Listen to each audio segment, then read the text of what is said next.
జోష్న పెళ్ళికి ముహూర్తం అయితే ఫిక్స్ అయిపోయిందండి. అస్సలు ట్విస్ట్ అయితే మామూలుగా లేదు.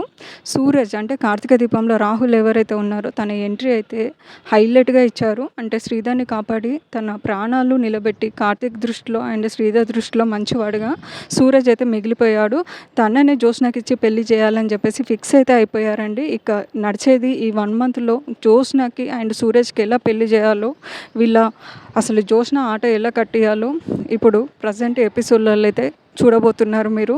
అండ్ అలాగే తను కార్తీక్ ఎవరైతే ఉన్నారో సూరజ్ విషయంలో చాలా పాజిటివ్‌గా ఉన్నాడు. అండ్ తను మాట్లాడిన మాటలకైతే శ్రీధరును కార్తీక్ అయితే చాలా పొంగిపోయారు. ఇలాంటి వ్యక్తులు కూడా ఉంటారా? ఎవరి స్వార్థం వాళ్ళే చూసుకునే ఈ రోజుల్లో మీరు మా నాన్న కారులో ఉంటే కారు పళ్ళగొట్టి మరి మా నాన్నని హాస్పిటల్‌కి తీసుకొచ్చి జాయిన్ చేసి ట్రీట్మెంట్ ఇప్పించి డబ్బులు కట్టారు.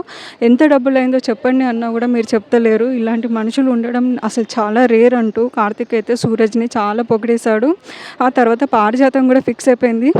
నీ పెళ్ళికి ముహూర్తం ఫిక్స్ అయిపోయిందే, నేను అంత ఈజీగా వదిలేయను నేను, నీ పెళ్ళి చేసే చూపిస్తానని చెప్పేసి ఇటు పారిజాతం కూడా జోష్నకైతే వార్నింగ్ అయితే ఇస్తుందండి.